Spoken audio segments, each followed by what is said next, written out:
frustrated ne baleka services ne yingirwamu abasajja abanyarwanda ebuloza nti bana Uganda basiba na Uganda izo ntara hamwe ziri mu polisi ya Uganda kati ensonga lwaki baleta muri omumeka Abel kandi kulubacyoya Abel kandi ko kyamuleta mu polisi kulikurutinga abanyarwanda bonna bagiza mu polisi so the ignorant police officers abasinga mu Uganda babajjamu abasigadde bonna bajayi so jera tumira ko mwana bacha serving aba police na police traffic officers buli wona woli kulamusizako mwe bali kubera ku system bali kubera ku mpewo mwe bali kwagala nsiya mu awo no badi mpito obuyitizi oli okentandike program yennyini nande sekati ndoza kantandike na kalowoozo balirize n'ekigulalogi video entufu eryoketandike kale nga sinagenda mu kalowoozo oba ekigulalogi njala mutagingira abantu wano wammanga njala mutagingire omwogezi w'amagye Felix Kulaija abere ku video njala mutagingire omwogezi wa police abere ku video njala mutagingire parliament ya Uganda abere ku video njala mutagingire Sara Mugamulengejja Karoli Wasanya Mr. R.J. Peter Mayiga abere ku video eno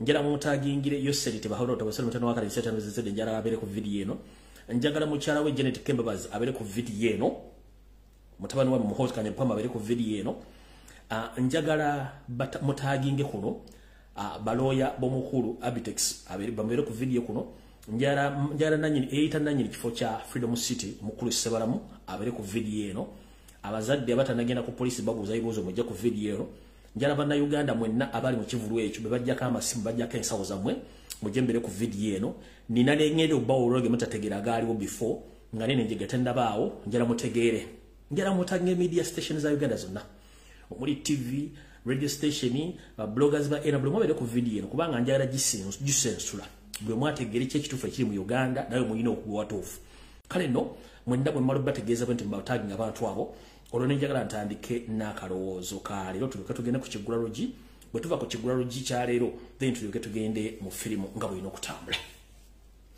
kale mu kalowoozo ka leero nga bwe tugamba nti ensanafu okwenda sibuti ensanafu etambule galudde butyo njala munsaliremu akalowoozo ka leero kano mukampeere wa mukansindikire eri mukama waffe omulondo Robert Kyagulanyi Center awuliriza bulungi nnyo akalowoozo kano kagenda kubeera nga kaleeteddwa nga security alert njagala kabere clear nnyo katuuke ku buli muntu yenna akawulire bulungi nnyo nja kwongerezako ne mu kigulalogi so omukulembeze wa Robert Kyagulanyi Center mu consultant oli bulungi ne bakulembeze banno n'abantu sekino mwena baagala enkyukakyuka consultant buli bulungi mukibala ko mutuusaako engalo kale butyo njala kutegeeza omukulembeze waffe ne bakola nayo emirimu mu kampuni yo eya Firebase njala begendereza nnyo mu nnaku zino nina information gyenfunye ng'endaga nti state eyabafere musawa yonna oba olunaku luno okuva olwaliro bateekateeka okulumba Firebase wepone studio za Firebase ekamocha nga bagenda kukozesa ku luno military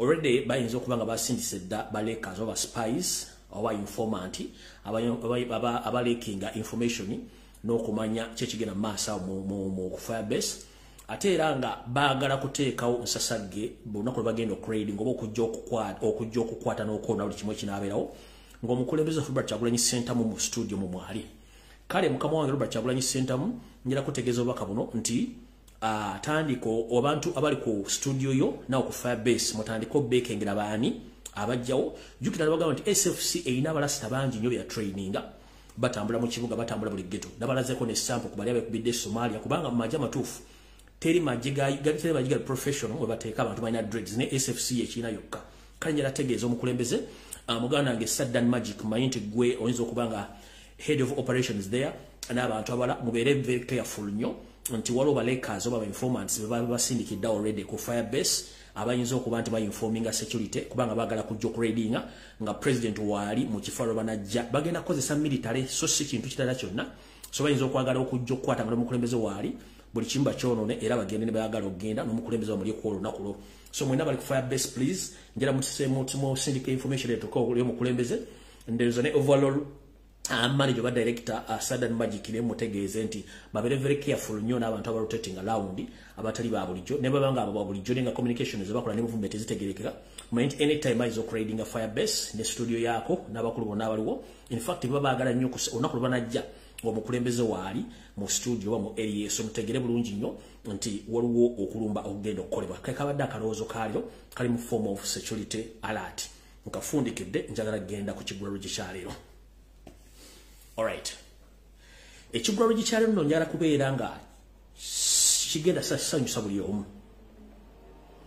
Njala mumpulirize bulungi nnyo. Era njagala kino ekigwaro gikyali kigenda eri mwenna aboogera ku mutimbagano nga muli bankyukakyuka. Mu Luzungu bayita ba bloggers. Mbeera ku mutimbagano kuno buli lunaku nengobera buli kimu ekiriko. Nempuliriza buli kimu ekiriko. Ndabe bigambo bingi nje bitambula ebyogerwa. Naye okusirika si busiru ate asirise teyejjusa. Naye tugamba nti bw'onyigiriza nnyo ennyindo gireeta omusaayi. So nno mu kanyomero kaalimu ekigularo ngenda baga nti bw'onyigiriza nnyo ennyindo gireeta omusaayi. Njala sooka bajjukiza nti guno omulimu gwe twewa teri gwe bawandiika ku mutimbagano kola mirimu gya struggle giro buli omu yajja lulwe nga bwe yalina omutwe gwe era ne tujja twogerera ensonga zino katukyazoogerera. N'olw'ensonga eyo njala bategeeza nti tuli mu kkubo ery'enkyukakyuka bagala enkyukakyuka. Kitwale nti tuli ku Jinja Road wa Masaka highway tugenda tuli ku luguudo ffenna y'enkyukakyuka. Buli omu ayina emmotoka ye gy'avuga kika kya mmotoka kiki ayina mileage ye ayina ne gauge ye ayina n'amafuta ganywa g'atadde mu mmotoka buli omu y'amayi ganywedde. So buli mwogezi wa nkyukakyuka ovuge mutongera ku kkubo lyerimu ne buli omu ayina kika ky'emmotoka kiki ayina mileage ye ne layini mwavugira ye. So ngenda basala ku social media kuno tekuliko blogger yenna yawandiikibwa oba yasaba mulimu nti ayogerere oba ayogere ensonga zino tuzoogera okusinziira ku nkyukakyuka ze twagala eri ensi yaffe. Era buli omu abazze kuno ajja information yiye particularly yamanyi gy'agijja era n'agiwa ensi n'agituusa gy'erina okulaga. Abagifunyemu ne bagifunamu abatagifunye batagifunamu. Kati bwe tuba nga tuli mu system ey'enkyukakyuka buli muntu akole omulimu gwe buli muntu ovuge emmotoka yo osigale mu layini yo. Simanyi lwaki abantu abamutunula mu sowaani zitali zammwe otunula nnyo mu sayidi mmira mu mmotoka mite gitali jjo tunula mmotoka ovuge emmotoka eyo tugituuse gy'erina okulaga. Buli omu ovuge emmotoka yo ogituuse. 1 tewaliwo omuntu gwe bawandiika nti gw'olina okwogera ekigambo kino. 2 tewaliwo omuntu gwe bayo information. 3 tuli bantu bakulu twetegerera. 4 kyenkola oba kyenjogera kinvunaanyizibwako nga nze so siggwe. So you better concentrate on your business. Don't concentrate on my business. Mukitegera buli muntu kyova lazima nzija nekola information oba nenzijja ngenje sabbiri nga balaba akoze dda. Omuntu oba bwe yawadde information nga nange nagifunyeeko ojje muneetegeeza record kiri ku record siyingirira information ya muntu. I don't disguise anyone with information. Era mbanga omuntu yajoogeddeko emisana nga nange nagifunyeeko sisobola kujaga nti guli gyabagambye enkyamu oba eno yentuufu no. Nzijja nendeeta information endala eri nenjirekera abantu bagikola. Sibukyanga mbeera ku social media kuno si criticizing akaku blogger yena wa national YouTube platform oba people power kino wakikoze kyambo okubitira nga you made this wrong. No. Nkola mulimu gwanganza omuntu kubanga it's my personal responsibility on behalf of my country. So omuntu ojja ku social media every time ngo owala kati omuntu omwogerako amafuukule oyogera kiri as if you employed him, as if gw'omusasula, as if gw'omuliisa oba gw'omutegerera. Tuyina emitwe gya njawulo. Nze okubanga consecutively now it's 5 years mpa information nga 99% etuukirira gwe nga tona kyewali okoze ate buli lunaku ng'ojja okulitisayizinga nze ani kooba okolera. Buli muntu sigala mu layini yo ng'okola emirimu gyo. Bw'onyigiriza ennyo ennyindo gireeta omusaayi nze ndi mulungi mu kuanalyzinga issues n'okusoma embeera z'abantu. Abantu abo mulina ekizibu, mulina hatred, mulina ebbuba, mulina akajanja, mulina effujjo, muli bankwezenge. Omuntu akusingako olina mwebuuzaako nti okikola otya for all long obadde okikola otya. Than criticizing. Bwe nzija ne mpasa eky'olutalaati nga tuliimu n'enzuwa ne zituukirira. Kikulumako ki? Era okijja mu buzibu ki? Omanyi abantu bamera nnyo obusajja ku nsonga ezitabakwata kumamba mpadde security njiwadde muntu wanjiwadde eggwanga njogedde ebigambo bingi nebituukirira n'ebimu tebinatuukirira kati gwajja nagamba simeewe yatadde security gwe tezikwatako sigala gy'oli nzireka nkole kye nina okukola okitegera naye nenzija leeta information ese tubakose please mind your business as I do bw'oba tolina byakwogera sigala gy'olina okubeera osigaleyo kubanga internet si abametwe minafu tukozesa obwongo bulina okuanalyzinga okitegera no general information nti ate oyo simanyi awulamu struggle njawulamu struggle yeruwa nzisawulamu struggle nzija nempa information eyamba abantu okutambulirako for 5 years mbadde nchikola savings obulamu bw'abantu bangi nnyo struggle etambudde nga tugitambuza ffenna nego botuka ku the extent ogati ate simeno asimanya kola bwana please mind your business muli mumanya level yo amagezi gabaga mutwe so simugejjo bino bitu mbitegera bulungi nnyo amagezi gabaga mutwe so simugejjo gobolya nga tokyasobola ko bwo tokyasobola kutambula ko speed eriwo nga ne content yakubula umuze ngalabiyo umuze ntwingiriyo umuze mpamiyo wansi mumuzeke emitwe others criticizing people for bakyasobola okwogera mutuleke we can speak ebyokogereba byabula mutuleko wansi let people be ne mumbera ko buli kaseera criticizing ngondo bichi some people maybe mukolera kubanga you are paid to divert people bobanga toina gwokolera how dare you ogamba nti olumbo omuntu akole mulimu gwegumu si uli ankoba erere mugabiru bando abe ela mu obo yogedda kibera kyabwe nefe ofe nonja simanya what nabota chi mugeza okuteekawo mugezeko coping embereri wo omuntu oba yakusinze yakumusanya muno akusinga ekigere togita njovu okitegera ate okutegera siteeka singa fera musi twa tutegera singa twakyali ayamba munne ni wayino okubira classes abategerera ddala abatategerera ko ddala n'abategerera kati abayina bayamba buyendo kutegeera kati leka buli muntu ategere mu class ye okitegere bulungi so buli muntu muleka akola omulimu gwe oba oli ade security alert oba wadde information as long as you got to keep quiet, zip up your mouth, just shut up your big mouth. Musirikeeko teri abogerako mumogera ku bantu olwokuba temusobola kufuna information. That's the problem. Okitegera bwe tuba twogedde ku nsonga muzireke zibeerewo okitegera naye abandi baddaawo ne boogera kino ate linnya Lumbuye lyabafuukira ekizibu simayire mbuli yabaki Lumbuye muleka akola emirimu gye nga namwe mukola emirimu gyammwe okitegera bana bajja okungobera simanyi gye bava ate ng'ekikulu ekisinga ate nemwe mubeerako. In fact bwemala okukola video some of you mujja ne mujja information byenjogere ne mutandika okudda ku platform zammwe ne mutandika obijjo bojaamu ate obijja abula which is wrong. Okitegera bwegenda nawe ononye information yo jangu okibulira abantu meme katale kyosima kyegula bwebanga abantu bakyanga kyekitegeza nti nkyali credible byenjogera bate bakyagoye kitegeeza tokyali valuable waluzinga wayika windows so muleka abantu bakole nkiddamu nga nfundikira akagwe ekigwalo gikyaleero mu struggle no terigo bawandiika twajja ffekka terigo basasula twekolera ffekka mukitegera bulungi terigo bategeera olumye tegeera lulwe singa ffena twali tukolesa message emuntu ffena tugere batuwe information okuva simeku security loba mbali singa tukyakola but we get different information from different sources ne tusobola okubira independent okuwa information kati gwawoza mbwa ate simetu no twagezaako kyagaana kati buli muntu akwate ku buli muvuge motoka mukolero yo novugira mu motoka yo mind about your car, mind about your marriage. Mufe ku bantu muleka abantu bakola emirimu gyabwe ebintu by'okwebuzabuza nga afukana batwabikowa buli muntu kola ky'olina okukola bw'olemererwa va mu layini abalala bagende ne musoberwa bwe twali abakulembera nga basigala mu kirasi basigalangamu. Please muleka abantu babeere nona atalogezigezi simanyi onayogera bwati gobadde oyagala njogere ntya gwe kiky'obuulira ensi ne kibaawo njagala mwena ba despising information yaba no ba criticizing oliyogedde kino kitukira kebeko ko tuwagetegera kubiika so muleka abantu babeere ne mutumbere empiti tubere ko tubalabula kuba tutwagala baddamu kubanga you are not worth to be replied tuna baleke ne musigaleyo nga muvundireyo so mutuzeeko wanse mwaza mwe mutuzeeko wanse mumpuza mwe abantu wa information bajiwulire ekitegeeza information gye tubawa namwe kenyine watwaliramu bwoba toli mu B kiki ekikunyiza mu mazina g'ababbi bwe basigamba gwe kiki ekikunyiza obusungu obujjawa nze kukyangambira mentioning agako muntu yina mu struggle nti okoze bwa kino no onkola byange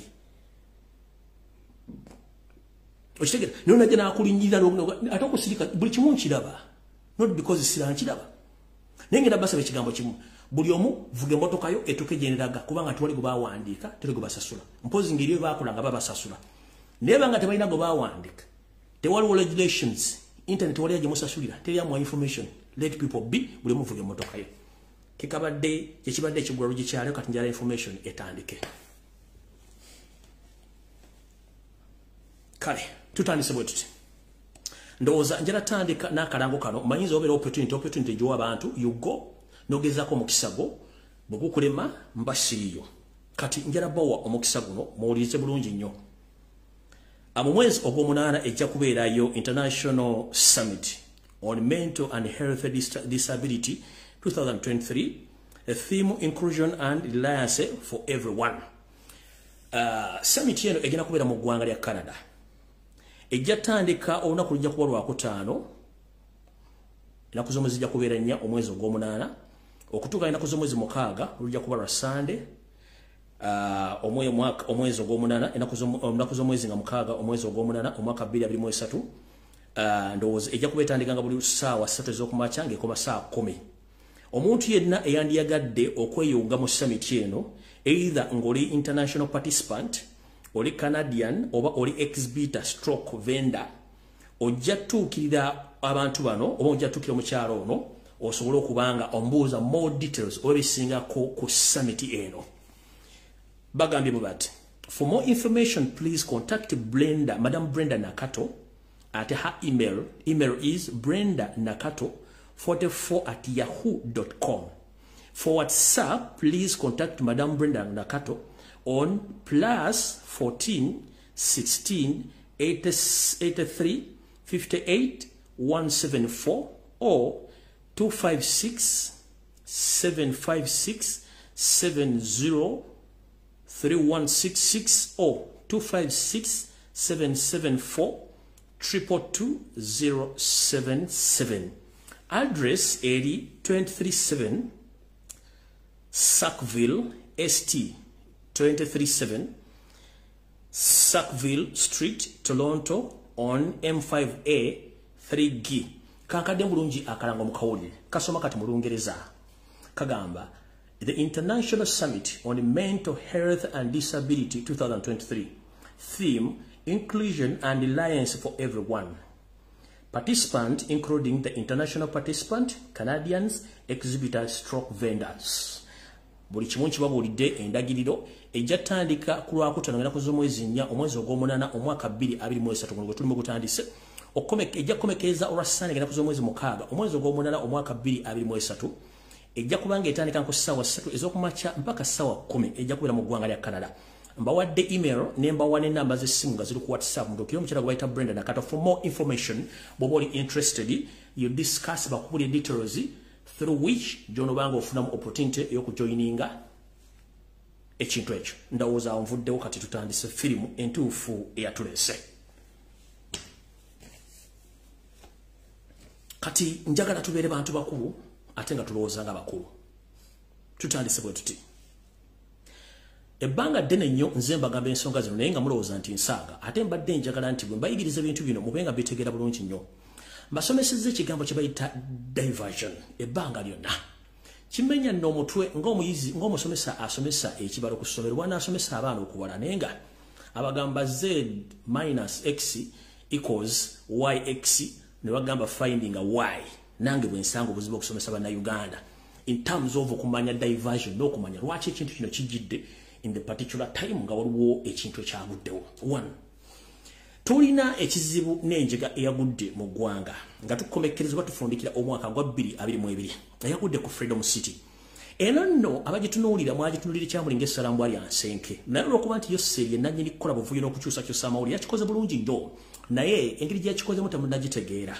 Ne information gyenzi nayo gyenjagala mutegeere mujja kutya kati njala bbawa ekintu mukitegeere bulungi nnyo. Ekisookera ddala njagala nti abadde ku video zange for good consecutive 5 years sirina kyesoogedde mu political arena ekitatuuseewo kyemutanabako n'ebijja bituukawo. That's why I pity those who doubt my information and those who still criticizing me nga bagamba nti bankyukakyuka kubanga eva nemba siriiwo information gye nawa ejja ezuukukambula just a mere piece of time yeba different oba yebeera difference ne bituukawo.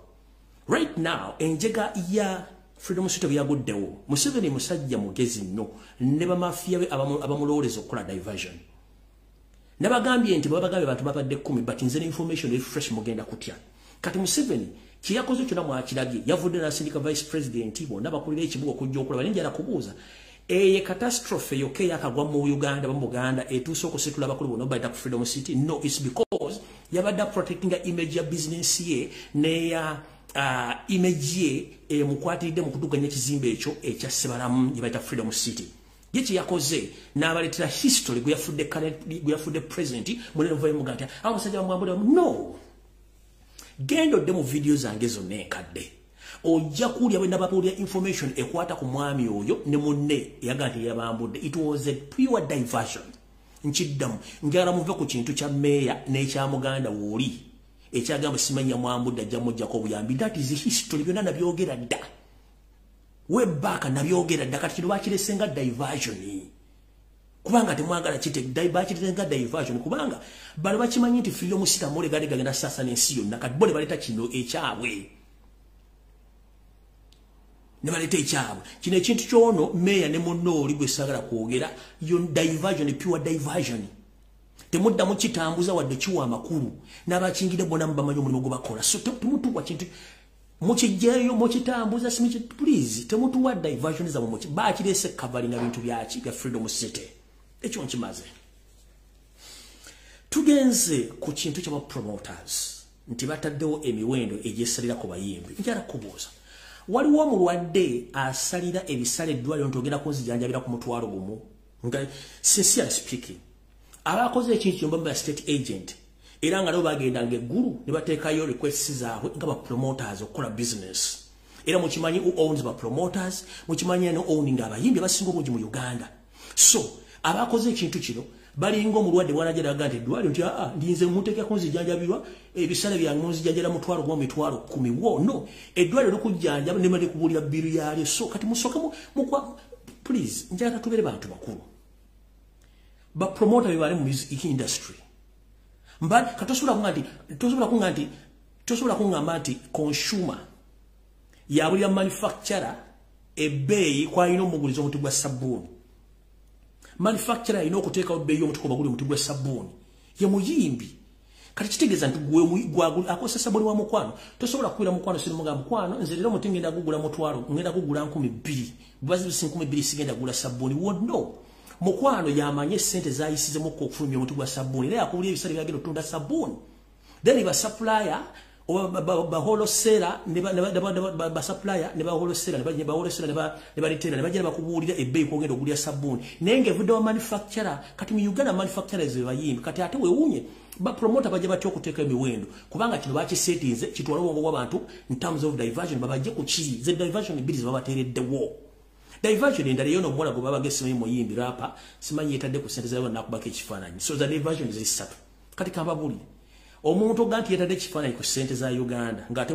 muyimbi tebigatta oyina gamba fe tusazeewo nti ate abayimbi muyina kufuna sente buzi tebigatta ekyalo kwako tebigwatta tuve ku diversion kubanga bayagadde kujjawo kiri kintu kyane kintu kya freedom city kanjala bategeeza mbasomeseza diversion mnoganya okutegeera weewunyi lwaki bijjidde mu kaseera kano Gusura kunganti omulwadde atabuli eddwaliro sente balina omukyajinga ayosesa sabbuuni ate yakubira mu konti sabbuuni ngenda mugula sente bweziti no it is impossible tekisoboka tekine kigattira mutegere kye bayita diversion Museveni yasinga creating a diversion okubajja ku kya freedom city mukitegedde bulungi zero pure diversion ekifaananyi ky'omwana singa muyimbi yatadde ekifaananyi kye ku sente it's a pure diversion please mubeere mu kirasi mutegeere bulungi nnyo ebigenda maaso ubigenda maaso mu ggwanga ekyo nga nkivuddeko kasita mutegedde bulungi diversion era sagala muntu asharinga kintu ekyo simanyi ogera ku nsonga z'abayimbi simanyi emiwendo simanyi ono meya simanyi that is kasasiro pure diversion bajja kumulamwa muveeko kya sebalamu kati awo nga tuvuddewo tugenda tandika bulungi nnyo buli omu amanye kiki ekigenda maaso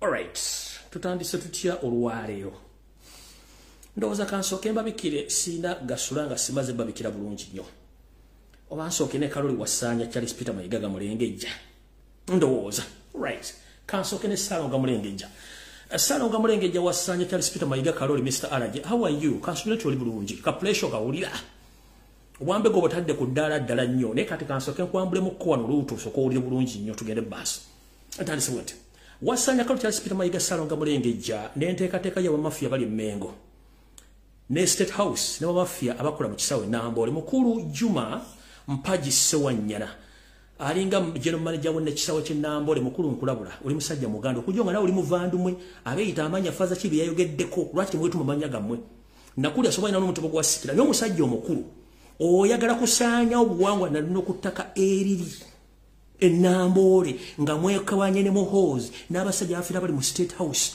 okwagala kusaanya obuwangwa n'ennono wetwogerere essaawa zino ne ku mawulire ga leero musindise Felix Kulayije owaddabo kkala kati oba black oba white ajja yogera ebitali matankale bwe tubakkiriza kuyingira mu kisaakate kye Nambole mukulu Nambole terina kyapa ettaka lya Buganda n'ebyobuwangwa bituddeko bya ttaka lya Buganda mukulu Juma Mpaji Sewanyana managing director we Nambole olwo olugezigezo olufuluusa ali ku lumbe lwa nnyina oba alerera nnyina mukulu lukomye kyonna ekigwe Nambole nga musanyizaawo sayiti za Buganda ojja kifuwa ng'okizza munda ntegeeza Obuganda ng'obudde bukyali omaye muzanyazanya nnyo abamufiiriddwa abantu bamwe temutegeera kibasana abantu bammwe olw'okuba nti mulina emputu Jamiru Ssewanyana Mpagi managing director oba manager wa Nambole Stadium okolagana ne Museveni Muhoozi ne Janet n'abasajja bali bamafia abali e Mengo musanyeewo embuga ya jjajja Nambole n'ebintu bya Buganda n'oyo musajja Mamerito Mugerwa n'oyo DOC weboyogerere gwe nabalaga omukyalo ne mujja kifuanga mukizza munda njagala nsetegeere butyo awosagala kulwawo nnyo tugenze omwaka gwaweddeko nembabula buli kimu ekyabadde mu mwaka Ssaabasajja Kabaka bamukako okujja nababulidani yakuba essimu yakubira Museveni yali Mayiga yennyini ekiwalabe male yakubira Museveni omugamba tujja kuswala nnyo singa Ssaabasajja Kabaka talabikako Lumbuye abatumeze bumezi kati bemmegga no munsula mu gulofa nze ne wensula simanyi okuba nadule sijimanyi naye basajja bakulu mwewumuze kwene nsite kungula tugikyalako bukyaze ko wayajiviira tuli mu kabokka naye kambaleka video kano ndio kenza nye video ya Ssaabasajja Kabaka mulabe nobu njala mwetegereze mbega kati yavudde ku ddala eddala wabula n'omuntu asembera Ssaabasajja Kabaka tayagala mwaka nabiri njala kadda bulungi nnyo nti omusajja kati takyaswala alimika n'emboozi ya mukama we gy'abayogera n'omuntu mukalabe bulungi nnyo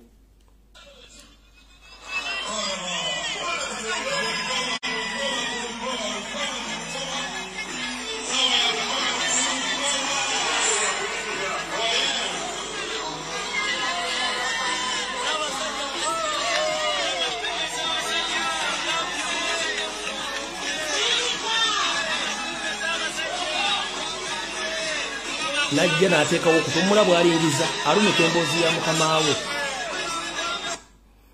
Ssaabasajja Kabaka bwe yabadde nga agenda kulinnya ku kituutu waggulu n'asanga musajja gwe yali tasubira musanga mu layini n'amuyita amubuuzeeko akasajja ne kajjira ddala okulira n'okutu kwa Ssaabasajja kagala kuwuliza omusajja agamba ky'omusajja mwetegereze musagala muwanda bigambo mukama tuleke ku vidiyo yandeese maye abantu bamulowooza nti ebintu bino ensi tebiraba ono yafuukira ddala mbega katuwulira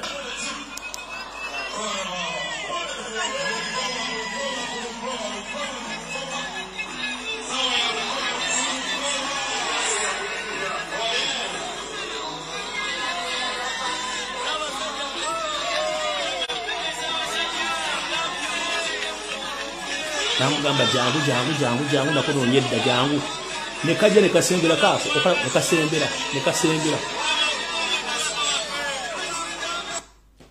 kwegamba omusajja takyawira dda musajja awo tuvuddewo kale butyo Ssaabasajja Kabaka bwe yamaze okusindiikirizibwa okujja ku mukolo okutaasa Mayiga n'ekyole male ne basajja banne abasajja bano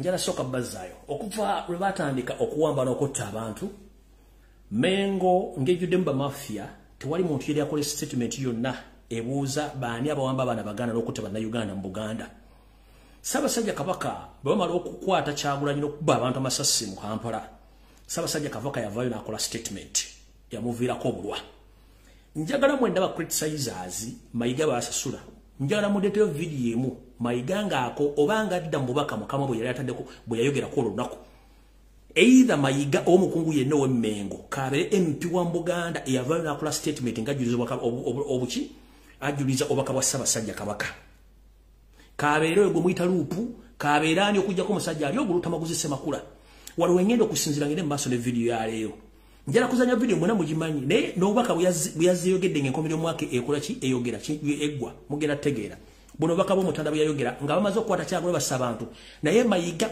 tayogerako kigambo n'eki naye olwaleero yavuddeyo n'agamba ng'adifendinga mukama nga agamba nti atwala okusaasira ku eri abantu abafiddemu ku Freedom City kubanga state yamusindisa akole statement eyo bakkakanya abantu omutima wulira buno baali bakabwa Ssaabasajja Kabaka ngenda buuza nnyo kati ne ombuliro Mayiga ddiro yali azze mu bigere bya mukama we nawa statement ekondeming okuwamba n'okutta abaana ba Buganda ne bannayuganda yiyo kukitta bantu ekyaliwo mu Novemba nga myaka 18 ne 19 Uganda beetaaga okumanya abatta abantu baabwe. Uganda ddala bangi abafiirwa abantu baabwe era bangi bakyali mu Maziga. Tell me about that. Who's accountable for that? Yali statement ya Ssaabasajja Kabaka gye yayisa yatandika omuleetera obuzibu n'obwavaako. Gwenjagala Mayiga gwakera okuwa omutwalo kakadde mitwalo 10 ku social media n'ayogera ebigere bitakwatagana. Oyina omwana oli muzadde. Njala ombulira okuva Ssaabasajja yakola statement eyo. Mayiga yali avuddeyo ddi okola statement yonna ekondeminga ekiwamba abantu n'okutta abantu mu Buganda. Olw'okuba nti baakwata Ssaabasajja Kabaka bamuwamba. Bwe yatuuse okuwa nti Ssaabasajja Kabaka amutumye obubaka yayogedde ebigambo ebyo. Ssaabasajja Kabaka abagambye mwekume ekirwadde kya siriimu mulime nnyo n'emmwanyi. Mayiga tukimanye emmwanyizizo ne mukama oyo sete bahabalo tabasira mutano wa Karekezi. Ekya siriimu siriimu agenda mu Uganda agenda myaka 5 waali si kipya. Ekirwadde ekiruma bannayuganda bwavu kuwambibwa na kuttibwa.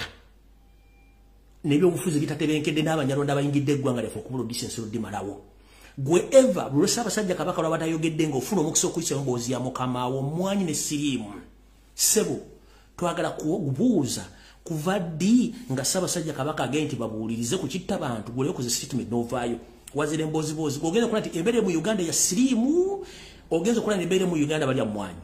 Abali mu kkomera balya mmwanyi abattiba balya mmwanyi oba siriimu kyafuuka. Siriimu mu Uganda si mawulire ne mu Africa n'okutola ensi yonna. Okujja nga abantu mwe temugoberera nsonga zino.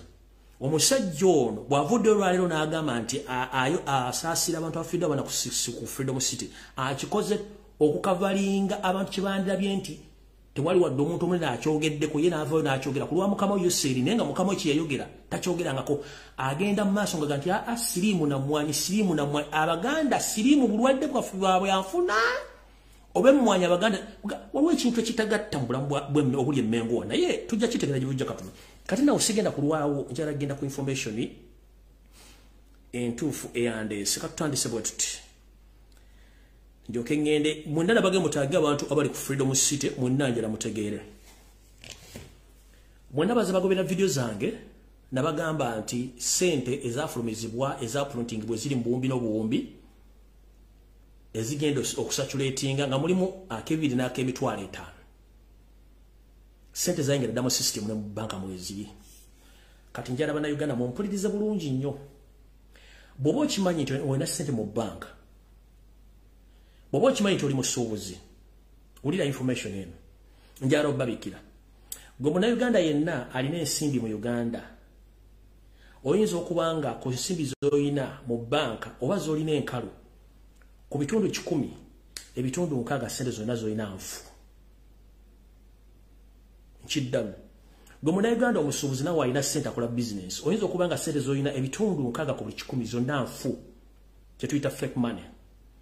Nfunye okwemulugunya okuva mu sources ez'enjawulo ng'abasuubuzi batwala sente okuva mu banka zitwala mu forex bureau okukyengisa ne bagamba nti sente ze muleese tezisobola kuchengisibwa mu international currency. Wano mu Uganda tusobola zikozesa zitambuza naye nga okugula sente ngwira tekisoboka. Ensonga evudde ku ki? Ensonga evudde ku nti tetulina mutesi ateekera ggwanga mu byanfuna byayo n'ebyennyingiza n'ensaasaanya mu kittavu ky'eggwanga ekikulu kye tuyita Central Reserve Bank of Uganda. Abasajja bano bakwata sente zonna ze baprintingire namunkekera ne baziteeka mu saturation mweziri. Omu ku drone zange yaŋŋambye yagenze na withdrawing $1 million okuva mu Centenary Bank ne bazimuwa mu hard cash n'azitwala bukolokolo ozivungisa ku forex bureau bamwemu sente ez'Amerika.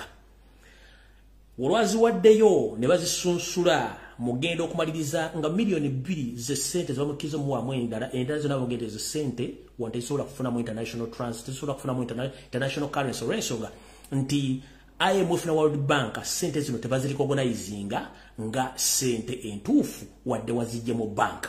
Nabadde njawulo n'owokubiri nadde njawulo n'owokusatu n'owokuna nga bagamba ekigambo kye kimu nti sente tukyasobola kugula sente ngwira olwokuba nti sente zonna ze tulina zandibanga mu Uganda zisobola okukola naye nga ku international level ogula international currency sente tezikirizibwa olw'ensonga nti zafuluma nga mulaba nsayini ngeziriko omukono gwa Governor of Bank of Uganda nenaku zomwezi kuzafulumira kweziri naye nga forex bureau zikimanyi bulungi nnyo nti sente ezo tezikirizibwa kugulibwamu sente ngwira kati mwe namba tegeeza abasuubuzi ne bannayuganda oyinza okuba olina sente nga ziri mu kale wa mu noti ey'ebibiri wepo ne noti ey'emitwalo 5 gy'omuyita ey'ekizike naye nga zonna z'olina nfu bw'onoyagala zigulamu paundi euro oba sente endala zijja kuba tekyasobola kuvungiisibwa manyinze byange mbyogera kate ng'omusezi agole siyani tingenda kulirako bantu bange kansooke mbalageko sente ezo ziri mu foomu bwetyo geego amazike gammwe gabera n'ennamba emu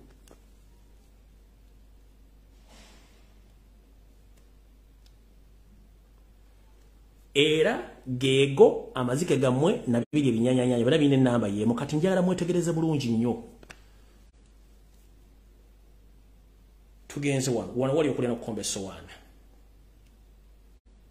njagala nsooke nkuzuumingire ekintu kino kitegere bulungi nnyo ebizike biri bisatu gy'emitwalo 15 egya Uganda zirina ennamba zezimu zirina ennamba zezimu serial numbers zezimu egyo mitwalo giri 15 ebizike bisatu birina ennamba zezimu birina serial numbers zezimu kati ze sente ziri mu saturation tosobola kugenda mu forex bureau n'ofuna kye tuyita foreign currency ng'okozesa sente ezo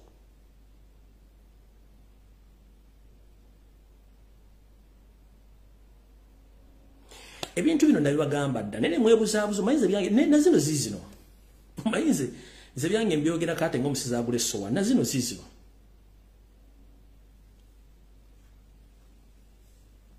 nayo giri mitwalo 15 zirina same serial number mu banka bazikuwa bulungi nnyo bw'ogenda ozivungisa tezisoboka bakugamba tizino sente nfu kino kigenda ku mitwalo 2 n'emitwalo 5 egy'ebizike so kati mwenna mwetegere bulungi buli alina sente Uganda ati ebitundu nkaka oli 10 sente zolina zonna nfu naye nga nabawooninga dda ebintu bino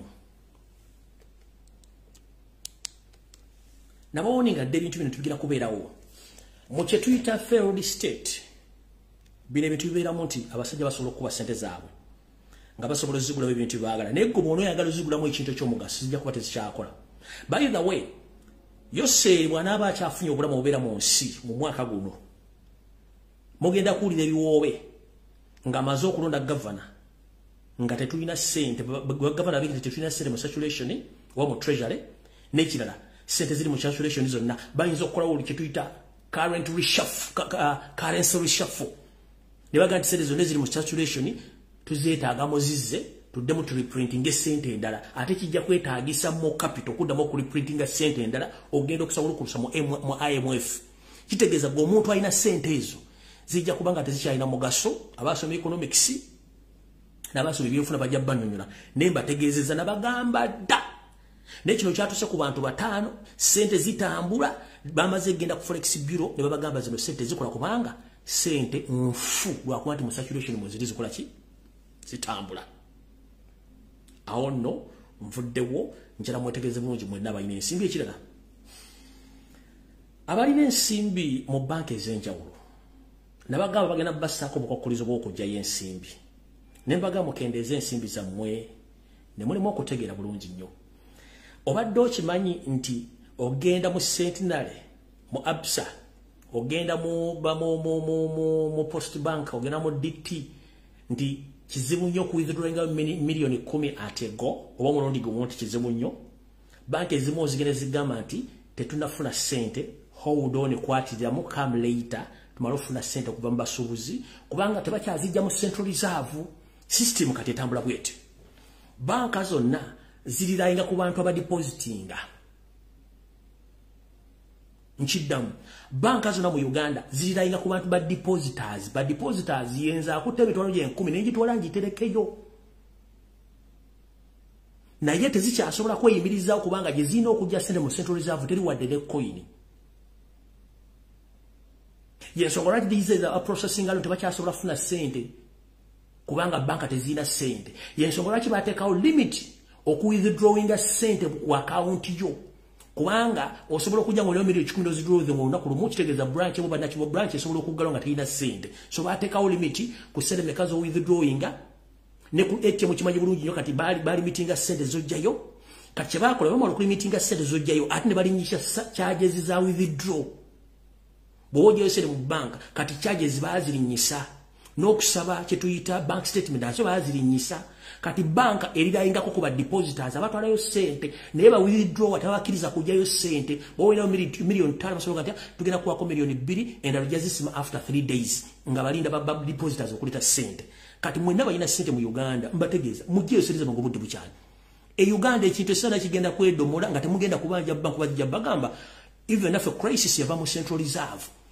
Reserve ye regulating as financial commercial banks zonna kati ubange ekinyaja kivunze kuba omuntu gwalina sente ku account mu banka zino commercial bank obotegera na kukinga nyingi nnyo kitegeeza mugenda kukola loss nga tewali agenda basasula kubanga Central Reserve yennyini terina sente kati kamba budde ndekirala sente zonna ezikuŋŋaanywa ku border cost zonna za Uganda Revenue Authority kweri sente zonna zigenda ku Okero House nakibagamba dda Okero House kati National Treasury sente bwe ziveeyo ne ziryoka zisaasaana mu byobufuzi bya Museveni byazanya so si ku interest z'abantu ba bulijjo zigenda kukola service no that's why nti olaba prime minister ng'omuntu asobola okuyita abasomesa abo mu kitundu kye kyonna n'ababulira enjiri baleme kwekalakaasa balindire babeera bagumiikiriza ku misala na biki ebyetaagisa kubanga kyebamutumye okukola to cool down the situation the pressure kuba kimwe ttaamu agenda tandika jjukira babagoba mu December ne ttaamu tebagimala nga tebabasasudde misala this is to remind you government yayimiriza amasomero nga ne ttaamu tennaggwako mu December yoza temagenda kukoma oba ne government egenda kukola ki egenda funa sere zaabula kati basindise Nabbanja agenda buli district ng'akuŋŋaanya abasomesa bonna babawa emmere babawa transport nawa ne soda bayimbira n'ennyimba za revolution okuba nti baba bakuulinga down kubanga amasomero gagenda kubanga bawummuza amasomero nga ne ttaamu tennaggwako due to unpaid fees due unpaid salaries kati bagenda kugula amasomero temaki bagenda kukola bazadde kyobula basindise Nabbanja agende buli kitundu kya Uganda akuŋŋaanya abasomesa bonna n'abayita n'abagabula n'abaga mukwate mpolampola sente zigenda kujja egwe mulimu bamuwadde kati mukwate mpolampola sente zigenda kujja kubanga tebalina sente teziriiwo mbabulidde sente zonna zikuŋŋanjwa ku border post za Uganda Revenue Authority zigenda ku Okero House ne zizanya politics wa Museveni tezikyagenda mu saturation ya ggwanga nti zikola mirimu gya ggwanga ministry ezimu tezikyakola abakozi babawummuza dda ne non-government organization ezali international nazo zawummula dda tekyali sente bazanya kimu kuteeka bya bufuki obula polisi ekuba abantu nenga amajege gabakuba polisi nafuna musala amaje tegenda musala kyovula bane Somalia bebyasi mulina mu UPDF muga mujja gawulya n'ekinafu tukako mugenda nebo kibayina mu bwongobwa kugula byakulwanyisa na tear gas cow mentality temusobola kufuga gwanga mu ngeri eyo kati ndoze kyesede nga kivuddeko lukimu kibagambye buli gwe kituukako kijja kutuukawo ng'otegedde mbagende mwenda balina ensimbi nga ziri mu nooti ya 15 emitwalo 5 n'emitwalo 2 binyanyanyanya zonna ebisinga obungi nfu bw'oba ng'ogenda mu banka okuwithdrawinga sente before nga tonnafuluma ku kawunta sooka weetegereze sente zibakuwa kasita zibako ssemu serial number zibadde zobagambe no zino sente si zena depositinga njagala sente endala naawe atunda ettaka sooka weetegereze sente z'otundamu ettaka atunda emmotoka atunda boda atunda mu katale atunda ekintu kyo kyonna nga kiri valuable please first verify the money they are paying you otherwise ojja tunda boda ofune ebicupuli ojja tunda ettaka ofune ebicupuli ojja tunda ennyumba yo ofune ebicupuli naye nga ate abikuwadde naye yabijje mu bank oba ebijje samuya naye nga mu Uganda bikola naye nga gujja zitwala okukolamu ekintu ky'amagezi nga sente nki nfu bwe fufululo awo tuvuddewo kati ngenze ku nsonga ya Garden City. Garden City emboozi zaayo mpanvuyirivu era ziri matankane ng'empale ya Yoseriti bahabulota basire mutano waka muwulirize bulungi nnyo ebintu bingi mutannategeera ekisookera ddala I'm here to confirm and to tell the public that whatever you see on the media and radio stations, those are fake news. The real information states that the number of people who lost their lives at Freedom City during the 31st December 2022 was expected to be 36 people who lost their lives. But the government and media, all the mainstream media in Uganda, all they were paid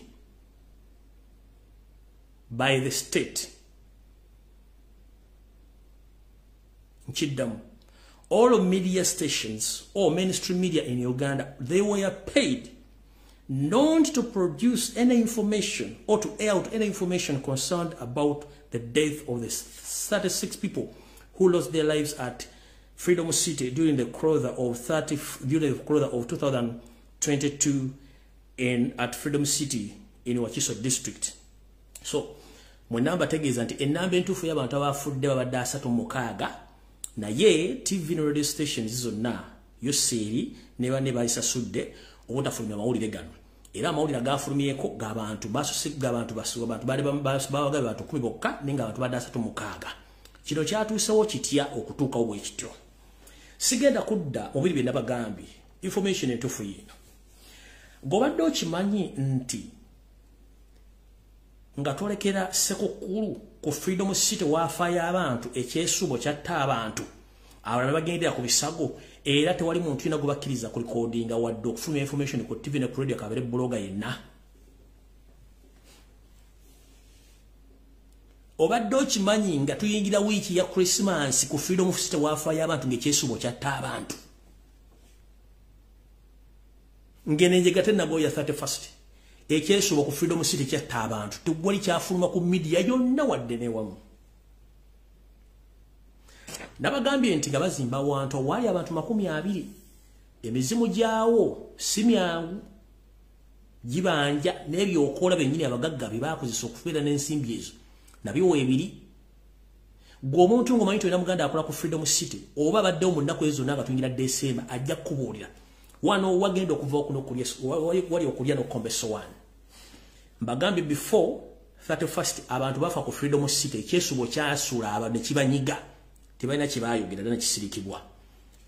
Ku 31st ekiro enjega neegwa abantu 36 n'abalala 50 n'okusobyo bonna abali ku bitanda bonna abasinga obungi tebajja babagamba. Kati ekisinga okusesa njala tugende mpola mpola nga tuva ku mungali akatono. Bakutte musajja wattu Lugojamye nkeesa lukyanga nkoya mutamivu musiufu ensimbi ziringa ezamwegaana tezifaana azifuna namuteeka emikono giyitawomera muwemba kubanga kiso kya mbuzi kirekerera omusi ne kitunulira omubaazi kitya omuntu abaga embuzi si aba yagisse oba si abagisezeeko obulago webava olugero olwo. Kati Abidex bamukutte to cover up and to cool down the situation. Nena koze analysis ye mu video wedde nemba nyonyola abantu kyabalina okukwatibwa. Eventually police yavuddeyo yabesinze ku analysis gye ndakoze ate okuyita abantu bendagenti balina okukwatibwa. No batunda oganti bano bwongo babatu brain za monke nino batunda ye Uganda yaffe. Owulira naye ekintu kiribwe ekiti mu kiwulye bulungi nnyo abantu 36 be baafudde naye baafudde batya.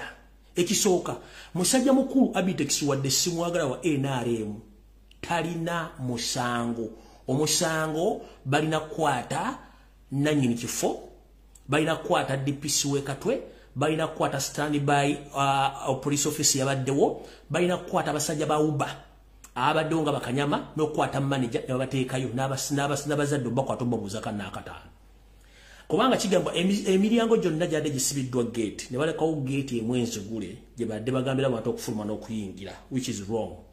Abidex nga bwengendo zanya voice note zino ku muntu yabadde eyewitness mugendo okakasa nti bakutte wabwerere kujja ujja information nenge namba yafudde yabadde abantu 36 nenga tebaagala nsemanye era kyopula basasudde ntegezedwa basasudde ba bloggers ba NRM ne basasula media TV radio station n'abantu batayogira ku kintu kino yeso lwaki yose yasindise Jessica Alupo for the first time in history ne basindika minister ba Kampala ne basindika n'abantu bona bajja ne meya n'atuuka okulaba ensinga ebyo bagenda kukwasaganya mu kintu kino tetwala kone ku forensics team kujja kukola kulaga bukodyo wabulaki ngije bagenda kunonyeza misa kubanga ekintu kya Museveni bali mu ekintu kino kusasula ensimbi zino nembe yalaba official abantu 36 bafudde naye okumanya ensinzibo abasajja ba Uber ababaddewo buli muntu yenna eyabadde mu kivulu ekyo abatasobodde ababaddewo okuwitnessinga bintu bino emirambo egisinga obungi bagikutte ne bagitwala waggulu ne bagiterekayo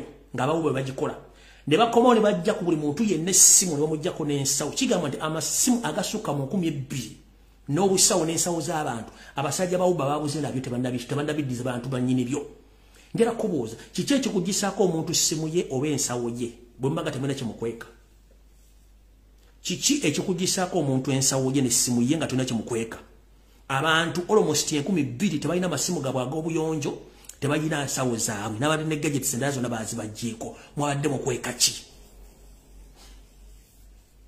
manze byange mbyogera kate ng'omusezi agula essowaani buli kimu nkyogera nga bwe kirina okuba gwali eyo n'olumwa n'ozimba omuntu ndakasajja katwabiza nja baalya Abitex mwasibye wa Lwerere Sebalamu akulira polisi manager n'abasajja ba Uber mu mulina okukwatibwa kubanga ekifo kiberako ennamba y'abantu abalina okubeeramu mwakisusiza ogwo musango sukwa Abitex n'ebiso by'omupiira abasajja balina ogenda bwe batuulamu bajjulamu bagamba tekisawo kijjudde basigale mu ddeeyo kino baaganye kikola bo ne basala okusaddaaka basaddaaka bantu kubanga bwe kyabadde so ndoza mutegedde bulungi nnyo simu z'abantu zabagiddwako ne basobola okuba bayisawo ekintu kyabwe ulira bulungi nnyo nga babalinnya ku mito gino nga buli omu ataasabula mungu olwanga ekiseera mito gino gyegirabika ebifu nga tuliwo timulusike nga bakutuddeko naye bagula ne bakutuddeko nga mufalo ogenda fireworks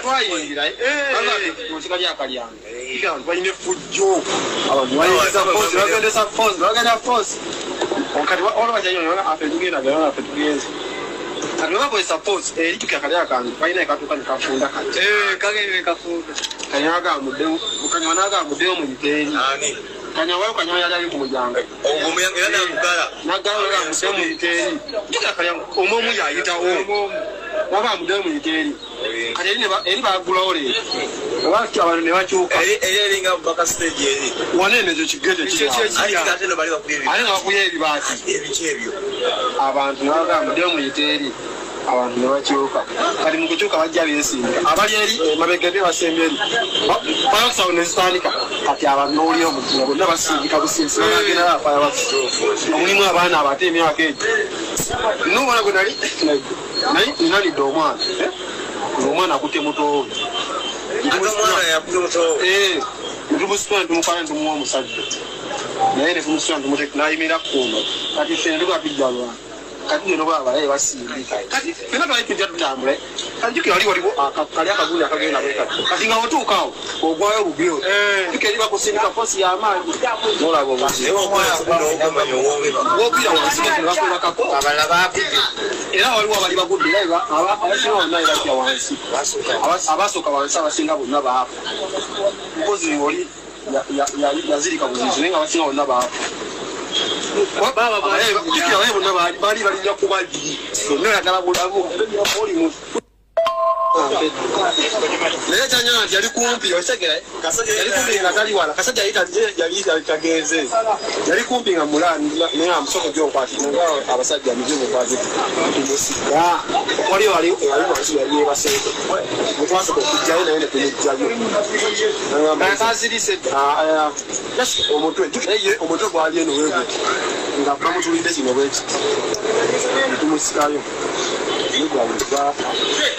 bakanyama batandika okutwala amasimu g'abantu bino obusawo bunene webuti onawabakazi abaye bajja n'ebikutiya nga bateeka mutezi tukira buli omu yali awunze nga abadde agenda kufa buli omu tabiginako ebyessimu bakwata obusawo nebateeka mu kivuyo masimu nebateeka mu kivuyo nebagenda ate bogera bajja era banene nti simu yawe bafuna abamu esimu zonna zaali nga baki bali tulina tukinza funi